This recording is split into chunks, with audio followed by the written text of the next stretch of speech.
Continuamos en vivo con CNN Reacción. Hay que decir que la Unión Europea celebra este jueves una cumbre realmente importante, crítica para el futuro de Ucrania y de la seguridad del propio continente.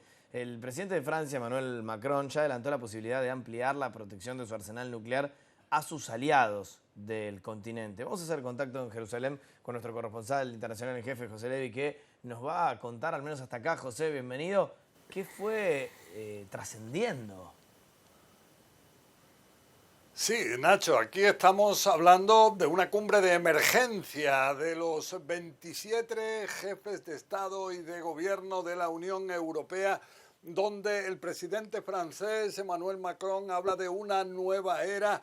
Lo que dice es que Rusia representa una amenaza ahora para Europa y que si bien suponen que Estados Unidos, llegado el caso, estaría del lado europeo, tienen que prepararse para la posibilidad de que no sea así. Y entonces, inclusive más, se refiere a un aspecto fundamental que es el tema nuclear, el poder disuasivo de Europa, y entonces Macron llega a sugerir que países europeos puedan estar bajo protección del poderío nuclear de Francia. Todo esto lleva a la indignación en Rusia, donde vemos que el presidente Vladimir Putin incluso asegura, sin referirse explícitamente a Emmanuel Macron, que parece que hay quienes quieren recordar a Napoleón y a lo que posteriormente se transformó en un desastre después de que invadiera Napoleón Rusia. Moscú tuvo que retirarse en 1812 del país de una manera humillante. Entonces, todo esto inclusive también tiene una reacción del canciller ruso, quien asegura que lo que dice Macron significa una amenaza para Rusia. Entonces, ¿qué es lo que ocurre? Después de que Estados Unidos tuviera esa nueva actitud con respecto a Ucrania de pausar lo que es la ayuda militar, también la ayuda de inteligencia, y de alguna forma Estados Unidos se sitúa no del lado ucraniano como había sido hasta ahora, sino más bien como intermediario entre Rusia y Ucrania. Todo esto es visto con enormes temores en Europa, donde piensan que su principal aliado, Estados Unidos, ahora quizás no lo tienen garantizado, tampoco su poderío nuclear. Y entonces vemos que, por ejemplo, la jefa de la Comisión Europea, Ursula von der Leyen, ella ha llegado a decir que hay que conseguir un presupuesto ingente de 800.000 millones de euros. Estamos hablando de unos 862.000 millones de dólares para rearmar a Europa. Nacho.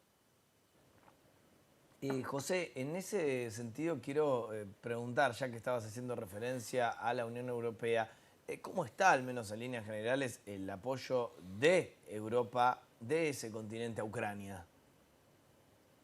Bueno, Volodymyr Zelensky ha sido recibido en esta cumbre de una manera totalmente amistosa, con un total apoyo, algo que contrasta con la reunión que tuvo en la oficina oval Zelensky el viernes pasado con Donald Trump, con J.D. Vance. Y aquí lo que dice Zelensky es que ha comenzado a presentar los que pudieran ser primeros pasos para la pacificación en su conflicto con Rusia. Esto de acuerdo a lo que pide, a lo que exige Donald Trump para poder reanudar ya sea el suministro de armas, también la cooperación en temas de inteligencia. Entonces vemos que en la Unión Europea expresan en general su apoyo a Ucrania, también intentan de alguna manera el suplir lo que puede llegar a ser las carencias después de que esta pausa declarada por Estados Unidos entrara en vigor. También, por ejemplo, carencias en temas de inteligencia. La Unión Europea tiene también su propia inteligencia.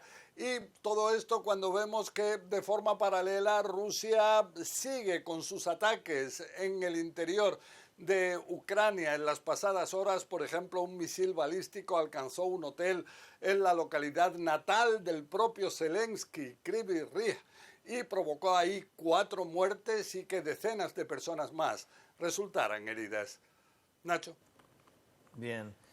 Es José Levi, nuestro corresponsal internacional en jefe, con este foco tan relevante que siempre desarrollamos.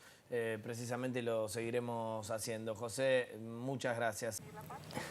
Yo estoy casi seguro de que va a venir la paz. Lo demuestra la carta que Zelensky le hizo llegar al presidente Trump y que tú acabas de mencionar en tu programa. La paz es inevitable porque la guerra es un camino horrible y terrible. Lo que sucede es que en estos momentos hay una lucha de poder por quien participa en la decisión. Y el tema Ucrania está metido dentro de una confrontación de menor intensidad entre Estados Unidos y Europa sobre la naturaleza de las democracias.